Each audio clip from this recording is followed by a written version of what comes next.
Assalamualaikum warahmatullahi wabarakatuh.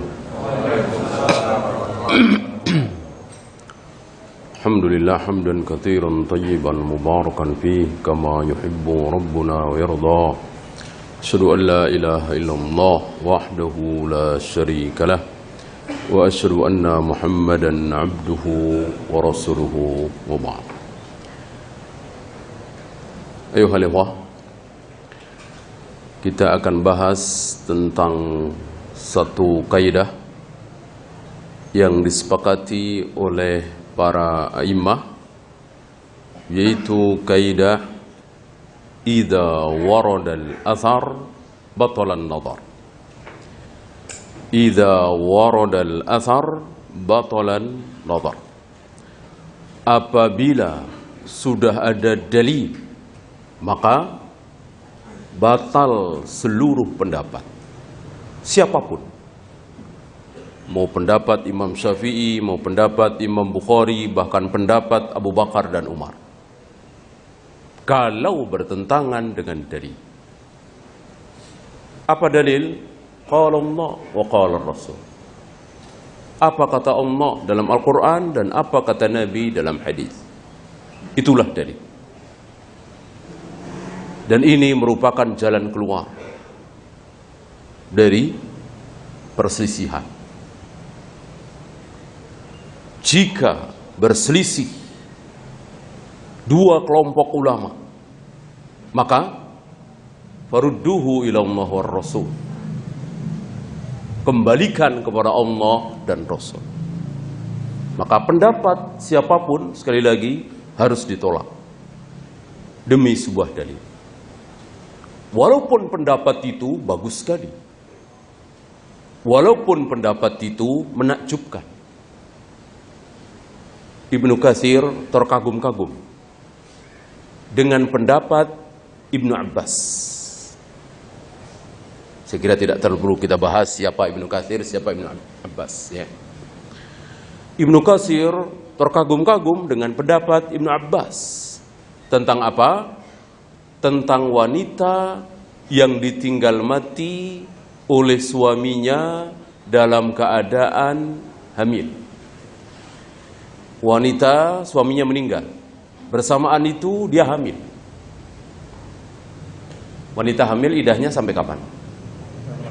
Sampai melahirkan. Wanita yang ditinggal mati oleh suami, idahnya arba'ata asyurin wa asyra, 4 bulan 10 hari. Nah sekarang hamil juga, ditinggal mati suami juga, idahnya berapa? Ada yang tahu? Ini pendapat Ibnu Abbas, pendapat yang bagus sekali. Apa? Ambil yang paling jauh, ambil yang paling lama. Misal wanita hamil 9 bulan, ditinggal mati oleh suami. Seminggu atau 10 hari suami meninggal, anaknya lahir, si istrinya melahirkan. Berarti idahnya berapa? Habis apa nanti 4 bulan 10 hari? Jawabnya 4 bulan 10 hari. Yang paling jauh gitu. Atau sebaliknya, ketika suaminya meninggal, istrinya sedang hamil sebulan. Sedang hamil sebulan. Berapa idahnya? 4 bulan 10 hari apa sampai lahir? Jawabnya sampai lahir. Ini pendapat Ibnu Abbas. Pendapat ini bagus sekali. Karena memang idah itu dikehendaki yang lama. Dan sekali lagi Ibnu Katsir, si ahli tafsir dunia ini, terkagum-kagum dengan pendapat ini. Ya, awalnya. Kemudian Ibnu Katsir menemukan dalil di Sahih Bukhari bahwa ada riwayat seorang wanita bernama Subai'ah. Seorang wanita bernama Subai'ah hamil, tua, mungkin sekitar 9 bulan. Suaminya meninggal. Nah, kira-kira seminggu atau 2 minggu suaminya meninggal, dia melahirkan.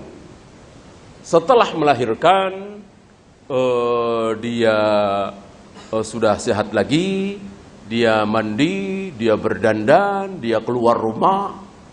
Abangnya marah. Haram bagimu, engkau masih dalam masa idah. Baru 2 minggu yang lalu suamimu meninggal. Enggak boleh keluar, belum boleh dandan dan seterusnya. Dikira Subai'ah boleh, ya.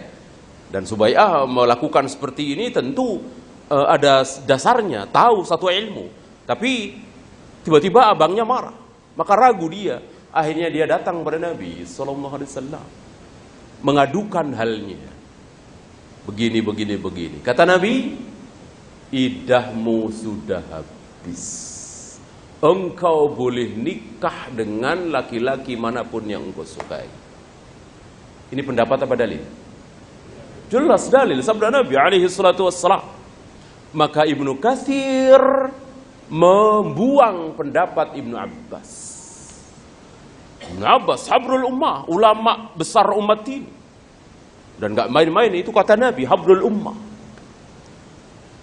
Ya, Ibnu Abbas dibuang pendapatnya demi dalil.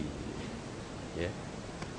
Maka kalau hari ini ada orang yang berpendapat memegangi pendapat seorang kiai, seorang ustadz, seorang syekh, lalu meninggalkan dalil, ini memalukan, ini menurunkan derajat dia sebagai seorang penuntut ilmu. Ya. Kecuali orang awam, baru saja masuk Islam, nggak tahu apa-apa, ya mungkin. Ya, namanya orang awam.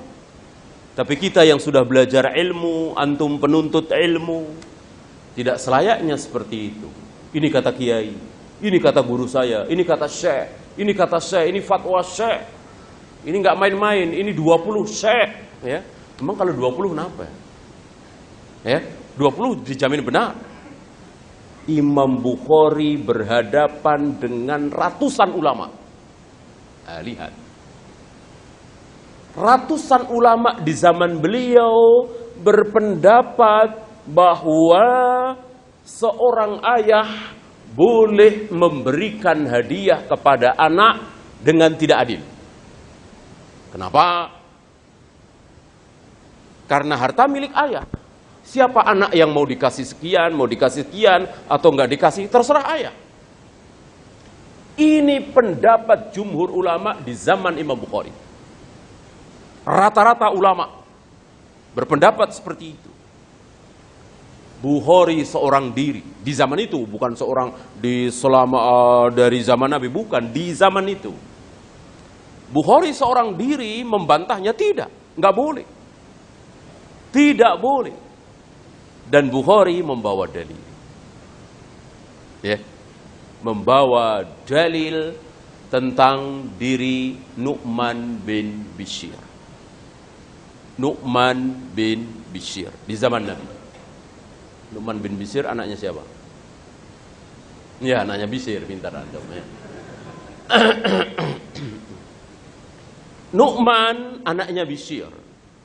Bishir bapaknya, Nu'man anaknya. Bishir memberikan sebidang tanah kepada Nu'man. Istrinya Bishir, ibunya Nu'man, mengatakan, aku belum puas atas pemberian ini, aku belum tenang atas pemberian ini, sebelum ini disaksikan oleh Nabi sallallahu alaihi wasallam. Lalu mereka berdua datang kepada Nabi, memohon kepada Nabi agar Nabi berkenan menjadi saksi atas hadiah pemberian tanah dari Bishir kepada anaknya Nu'man. Nabi bertanya, apakah engkau punya anak lain selain Nu'man? Punya. Apakah mereka juga diberi sebidang tanah? Jawab tidak. Hanya Nu'man yang aku beri sebidang tanah. Kata Nabi, aku tidak mau menjadi saksi atas perbuatan dolim ini, atas perbuatan yang tidak adil ini. Ya, pendapat apa dalil ini? Dalil. Ini dibawakan oleh Imam Bukhari. Tentu Imam Bukhari menang. Ya. Ini. Begini perjalanan para ulama. Jadi dalil segalanya. Bukan kata si A, si B, si C. Walaupun si A ini Syekh Albani, si B ini Syekh bin Baz, tetapi harus membawa dari. Ya. Maka memperhatinkan kalau ada seorang penuntut ilmu mengatakan ini sudah kata Syekh, ini kesepakatan Syekh, ini fatwa Syekh. Ya, turun derajat dia. Menjadi apa? Muqallid. Menjadi ahli taklid. Ya. Karena penuntut ilmu tidak akan taklid. Dia terus merujuk kepada dalil, terus merujuk kepada dalil. Maka seorang penuntut ilmu tidak akan segan-segan mengatakan dalam hal ini Imam Syafi'i salah. Dalam hal ini Imam Abu Hanifah salah. Dalam hal ini Imam Malik keliru. Enggak masalah. Dan itu tidak merendahkan. Ya. Maka antum masih ingat Ibnu Mas'ud marah besar ketika beliau sodorkan sabda Nabi bahwa Nabi menyuruh para sahabat berhaji tamattu karena tidak membawa hewan kurban dari negerinya, dari rumahnya. Sementara Nabi tidak berhaji tamattu karena beliau membawa kambing dari rumahnya. Ini dibawakan oleh Ibnu Mas'ud. Para tabi'in mengatakan, kata Abu Bakar boleh, kata Abu Bakar tidak boleh. Kata Umar tidak boleh. Memang benar Abu Bakar dan Umar tidak membolehkan haji tamattu. Ya, ini Abu Bakar, Umar sudah wafat. Ibnu Mas'ud marah. Aku khawatir jangan-jangan kalian akan dihujani batu dari langit. Qultu qala Allah wa qala Rasul, qultum qala Abu Bakar wa Umar. Aku sampaikan kepada kalian, ini kata Allah, kata Rasulullah. Kalian jawab, ini kata Abu Bakar, ini kata Umar. Ya. Oleh karena itu wajib bagi kita kembali kepada dalil. Bukan kembali kepada manusia. Walaupun manusia itu ulama. Ulama itu tempat kita belajar, tempat kita mencari ilmu. Enggak mungkin kan kita dengar dalil-dalil langsung dari Allah dan Rasulnya lewat ulama tentunya. Ya. Tetapi bukan tempat rujukan.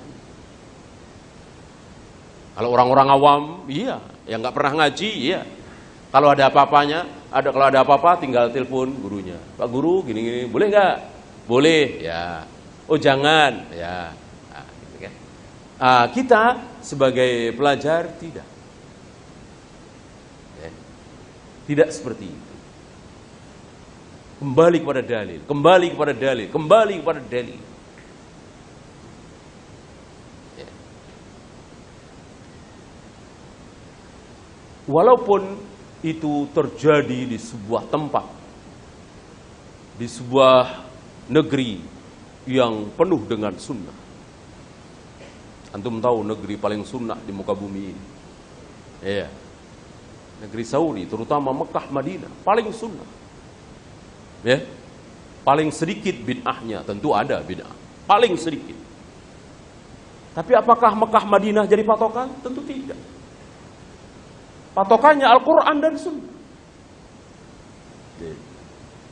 Contoh yang antum saksikan.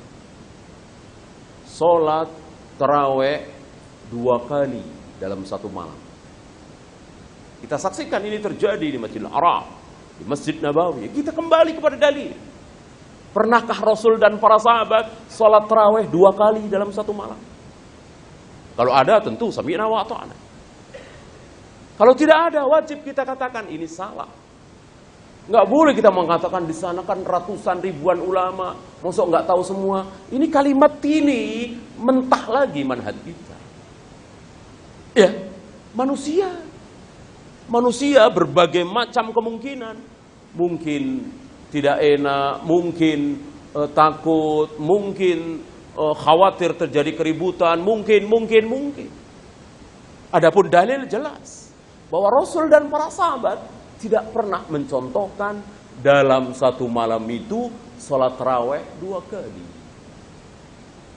Adapun beliau melaksanakan habis isya pernah, tengah malam pernah, menjelang sahur pernah, tapi sekali. Adapun 2 kali tidak ada riwayat sama sekali. Ya, begitu. Jadi semua kembali kepada dalil, dituntut dalil. Ya.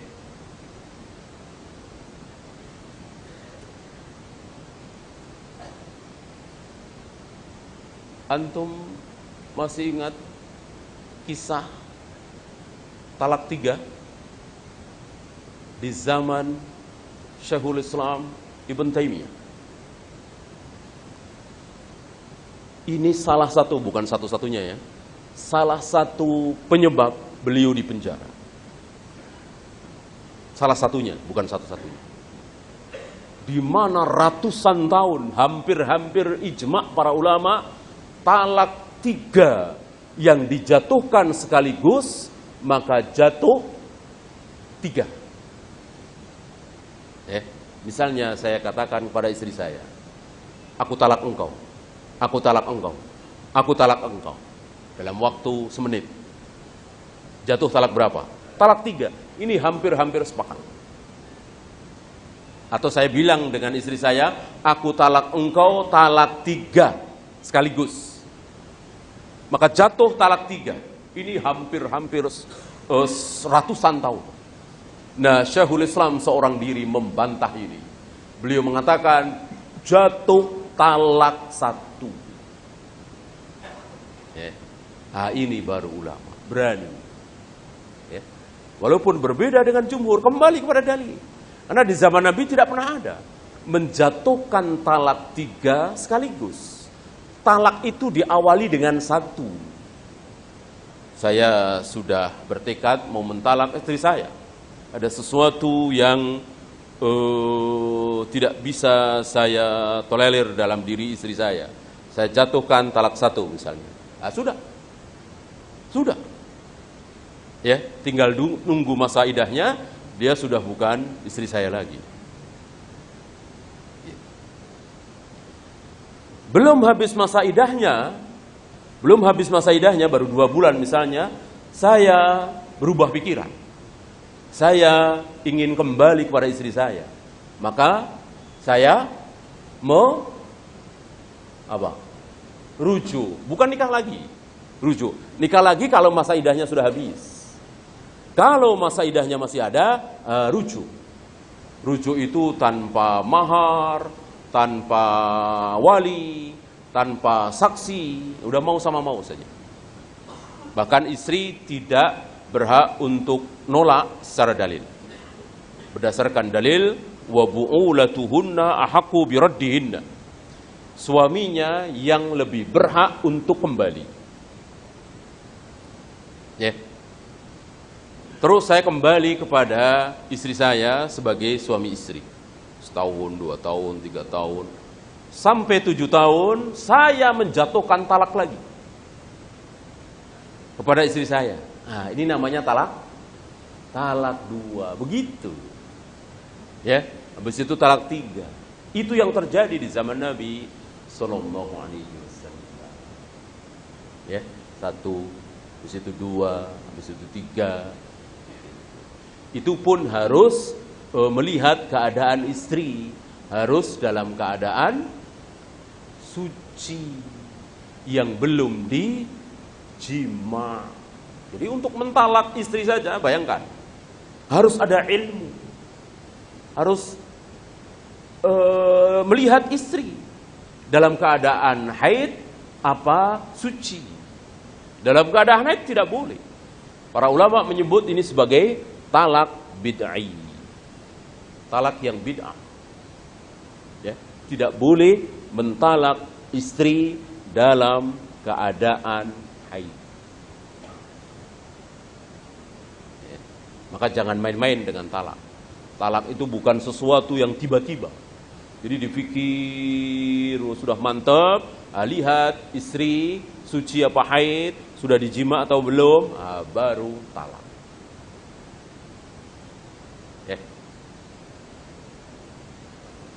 Kita lanjutkan.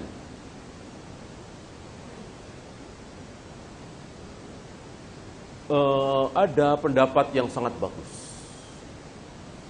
pendapat yang sangat bagus. Kalau tidak salah, kita pernah bahas di majelis ini tentang wajibnya wanita menutup wajah. Tentang wajibnya wanita menutup wajah. Ini secara pendapat, ra'yu, bagus sekali. Antum tahu, telapak kaki wanita wajib ditutup apa tidak? Wajib. Aurat. Gitu. Telapak kaki wanita saja harus ditutup. Apalagi wajah. Pendapat bagus sekali. Ya. Karena seorang laki-laki itu lebih terfitnah, tergoda dengan wajah cantik seorang wanita apa telapak kakinya? Kira-kira. Ya. Yang menggoda, yang memfitnah diri seorang laki-laki, kita semua ini, wajah cantik seorang wanita apa telapak kakinya? Tentu wajah cantik.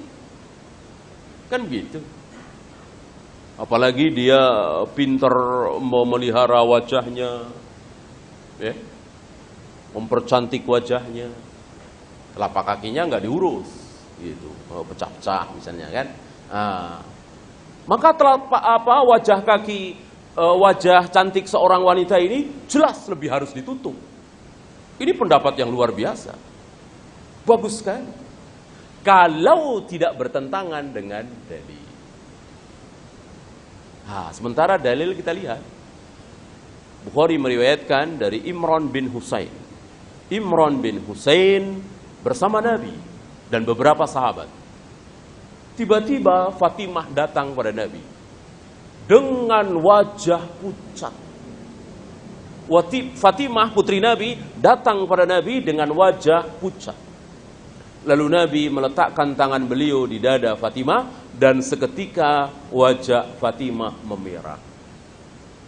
Kira-kira Fatimah putri Nabi pakai cadar apa tidak? Ini dalil apa pendapat? Dalil di hadapan Nabi. Takrir Nabi.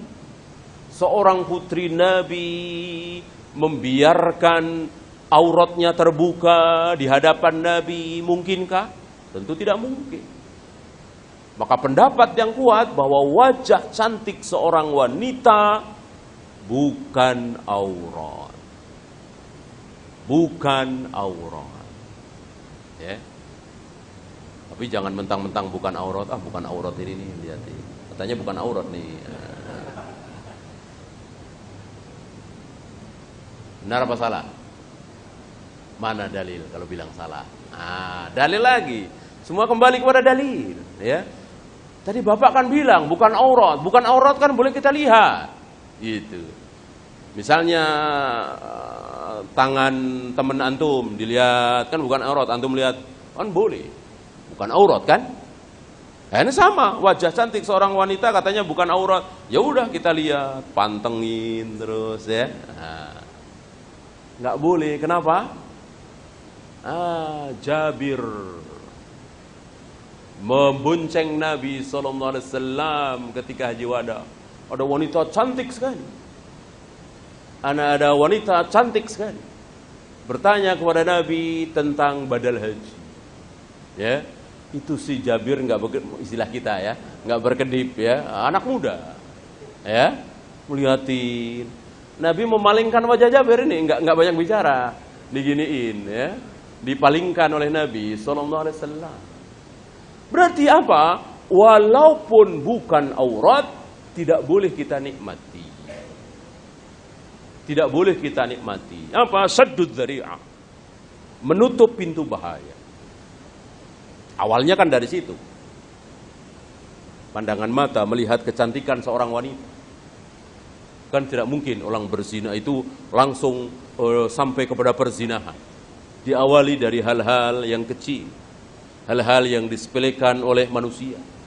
Makan siang bersama, ngobrol berlama-lama, curhat, ya, lewat SMS, ya. Awalnya bawain hadis, bawain ayat, lama-lama bangunin tahajud. Udah bangun belum? lama-lama ya tahulah antum ya. Ini yang terjadi. Setan luar biasa. Oleh karena itu seddud dzari'ah, tutup pintu bahaya. Tutup pintu bahaya. Ya. Jangan mentang-mentang itu halal.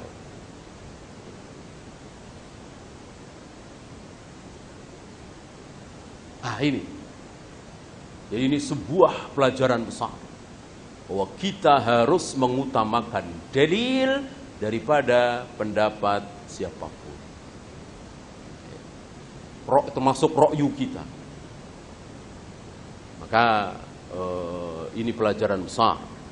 Ketika hampir ra'yu kita, ra'yu manusia kaum muslimin, termasuk ustadz-ustadznya, bahkan sebagian ustadz salaf, kalau pingin punya pemimpin baik, nah kalau secara akal gimana? Nah, mana pemimpin yang paling baik? Coblos. Nah, ini secara akal.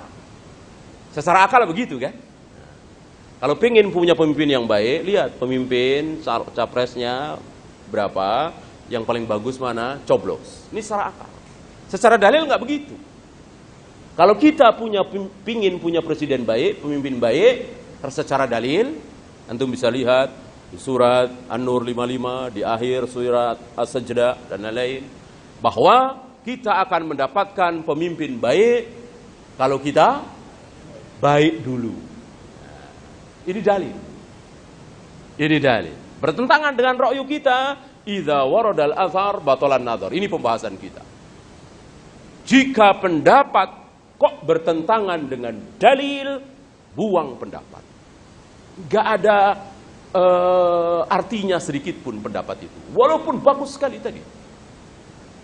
Ya, ini bekal bagi kita, bahwa cukup bagi kita memperbaiki diri kita, memperbaiki akhlak kita, agama kita. Insya Allah, Allah akan berikan pemimpin yang baik.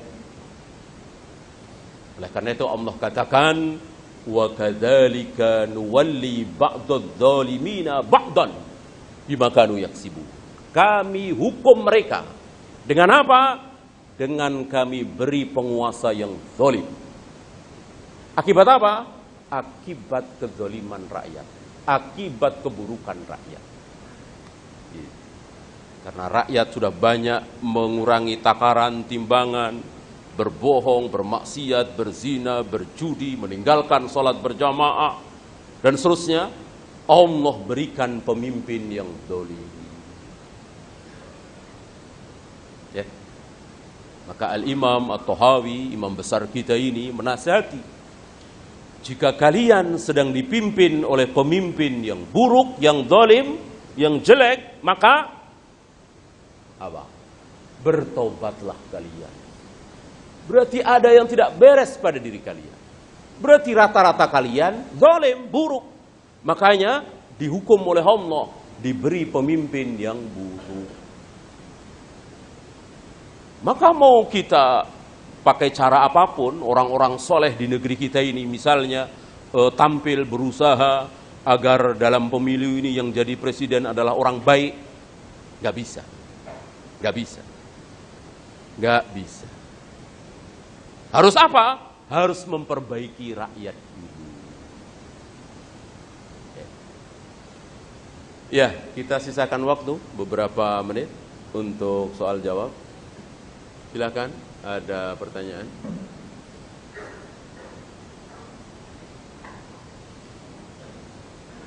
Tuh.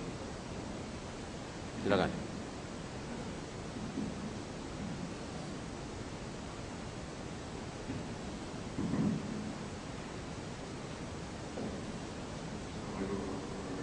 Assalamualaikum.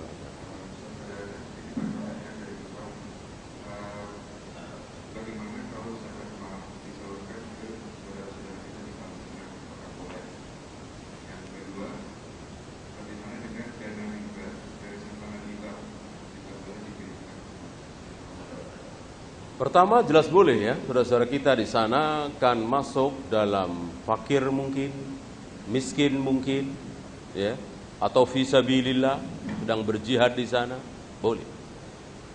Tentang riba ini, kalau tidak ada untuk yang lain, ya, untuk fasilitas tempat-tempat kotor dan yang lainnya, mungkin ya. Oh maaf, saya tidak bisa menjawab dengan pasti. Yang pertama, insya Allah boleh. Allahu a'lam. Ada lagi? Silakan.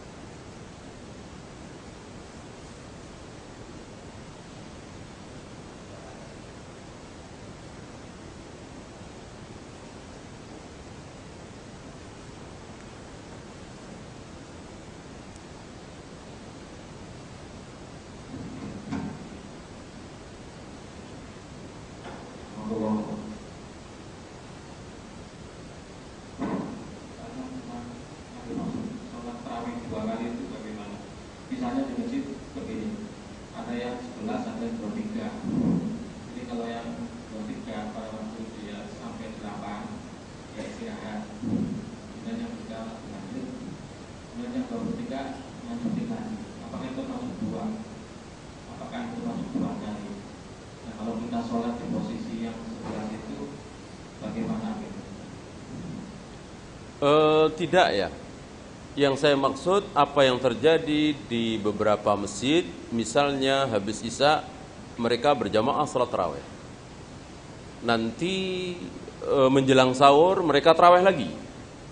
Sebagaimana yang terjadi di Masjidil Haram, Masjid Nabawi. Kalau di kita terutama di 10 hari terakhir ya kan. Di masjid-masjid yang mengadakan iktikaf biasanya begitu. Di 10 hari terakhir menjelang sahur mereka tarawih lagi, yaitu yang 2 kali. Adapun yang antum tanyakan sebetulnya 1 kali, ya. Hanya yang bid'ah yang 23.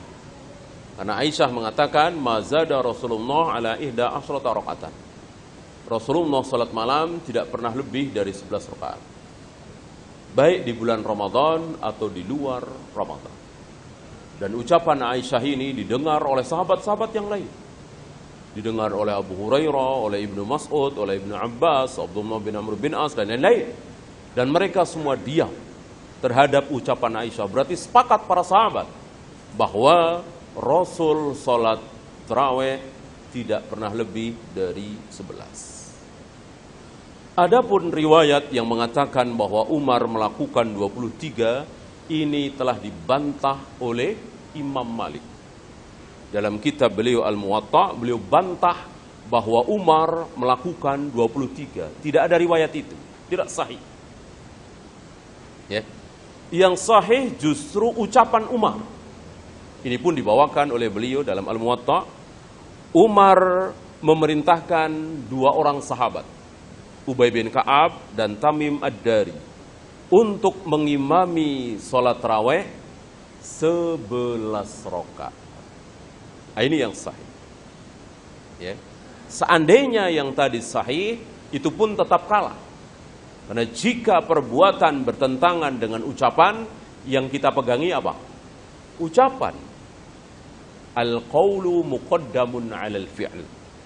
Ucapan seseorang lebih harus kita pegangi daripada perbuatannya. Ya. Kalau itu sahih, Umar melaksanakan 23. Itu dhaif. Didhaifkan oleh Imam Malik. Jadi dari pertanyaan antum nggak masalah. Antum melakukan 11, habis itu pulang. Walaupun mereka melanjutkan sampai 23, itu urusan mereka. Wallahu a'lam. Dan itu sudah mendapatkan pahala sholat sepanjang malam. Sabda Nabi alaihi salatu wassalam, barang siapa yang sholat tarawih bersama imam di masjid, maka fahuwa kaqiyami lailatin, maka itu seperti sholat sepanjang malam. Ya. Keutamaan sholat tarawih bersama imam sampai selesai itu berlaku hanya untuk jamaah pria atau juga wanita? Pria wanita. Karena kaidahnya seluruh keutamaan yang Allah berikan kepada laki-laki, begitu juga wanita.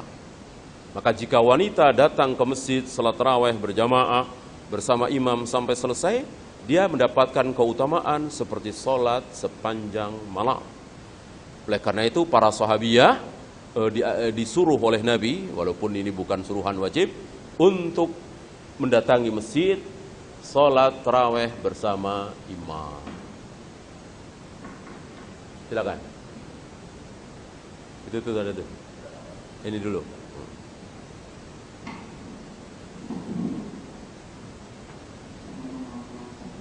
Assalamualaikum warahmatullahi wabarakatuh.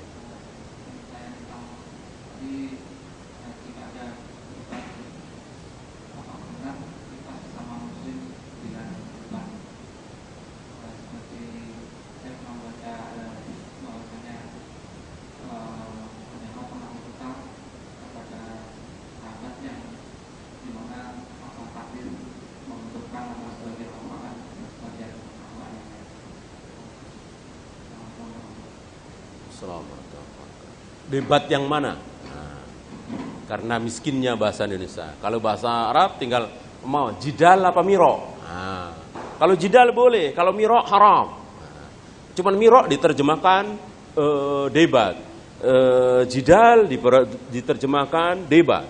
Padahal miro dengan jidal beda. Jidal itu apa? Debat dengan tujuan untuk menegakkan yang hak. Gitu. Misalnya saya jidal dengan seorang Ahmadiyah, ya kan? Tujuan saya apa? Menegakkan yang hak. Ini boleh, boleh. Gitu. Saya yakin kan? Kita semua yakin Ahmadiyah berada dalam kebatilan. Mengatakan bahwa ada Nabi lagi setelah Nabi Muhammad SAW. Saya ingin mendebat dia agar dia taubat. Minimal orang-orang nggak ikut dia, ikut saya. Gitu. Tidak terjerumus ke dalam Ahmadiyah. Ini boleh. Jidal namanya. Yang nggak boleh miro. Miro itu apa? Debat dengan tujuan menjatuhkan lawan. Padahal si lawan debatnya itu belum tentu benar. Belum tentu salah. Kita belum tentu benar. Kita nggak mau tahu. Apapun yang terjadi dia harus kalah, saya harus menang. Ya. Ini namanya miro, ini haram. Ya. Oleh karena itu Nabi bersabda, "Man tarakal miro." Barang siapa yang tidak mau berbuat miro, maka Allah persiapkan sebuah bangunan di surga, istana di surga yang berada di tengah-tengah surga. Ya. Walaupun dia yakin dia berada dalam kebenaran. Antum bisa nilai. Ini dia ngajak miro, apa ngajak jidal, apa dialog, gitu kan bisa nilai. Kalau miro jangan, sudah. Ya. Orang marah-marah datang pada kita, ya udah diam aja.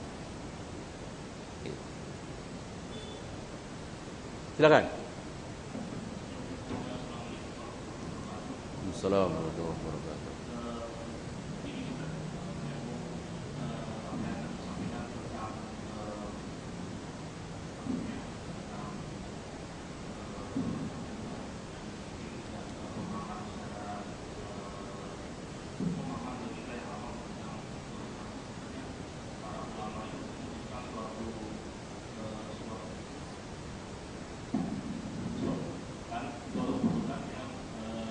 dikeluarkan setelah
Iya.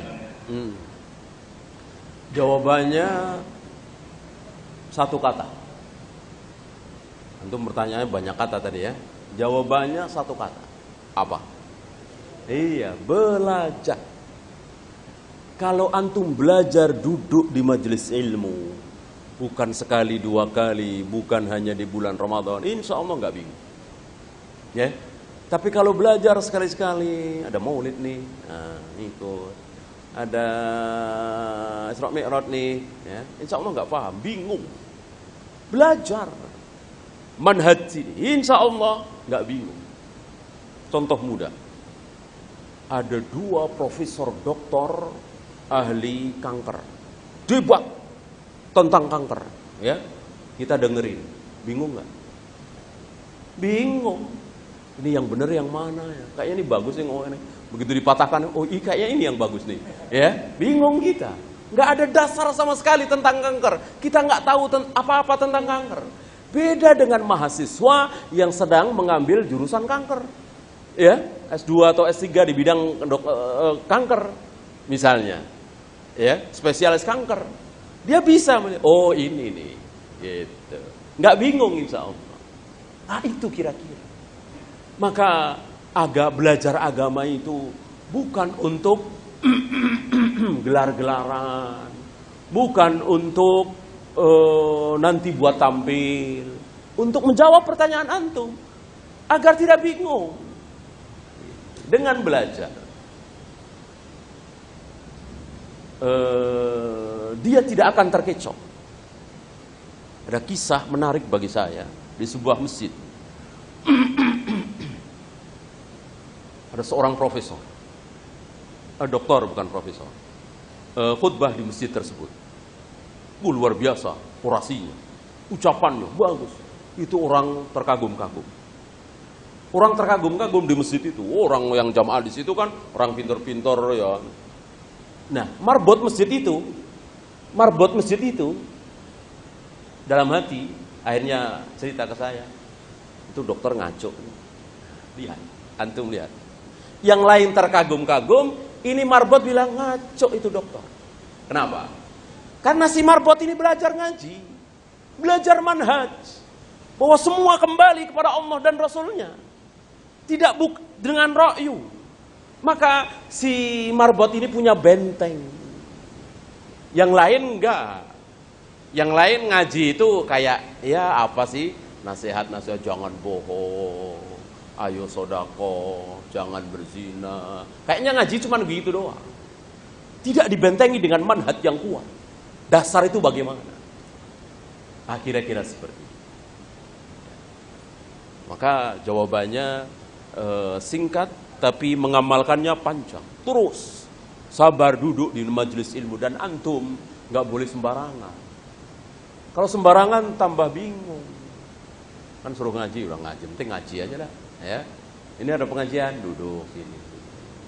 Nggak boleh maulid, tahlilan, bid'ah begini. Oh, nggak boleh ya. Oh, ini ada pengajian lagi nih, duduk. Demi cinta kita kepada Nabi, mari kita mengadakan maulid. Lah, kemarin katanya nggak boleh. Iya kan? Makanya jangan sembarangan. Cari yang bermanhaj. Gitu. Ujung-ujungnya tentu hidayah. Ujung-ujungnya tentu hidayah. Berapa banyak profesor, doktor nggak dapat hidayah, pemahaman yang hak. Berapa banyak tadi marbot tadi, ya tentu tingkat pendidikannya rendah, mungkin lulusan SMP, lulusan SD, hidayah dari Allah, bisa paham. Maka jangan sombongkan, jangan andalkan kecerdasan kita, jangan kita banggakan kejeniusan kita saja, tapi kita mohon hidayah. Karena hidayah, pemahaman itu tidak otomatis dengan kecerdasan itu. Kalau cerdas jenius, otomatis akan faham hidayah. Belum tentu. Abu Jahal, Abu Lahab, bodoh apa cerdas? Cerdas. Fir'aun cerdas. Tapi nggak faham gitu. Kalau Tuhan itu satu saja nggak paham. Habis? Ya, habis kita akhiri. Subhanakallahumma bihamdika asyhadu an la ilaha illa anta astaghfiruka wa atubu ilaik. Assalamualaikum warahmatullahi wabarakatuh.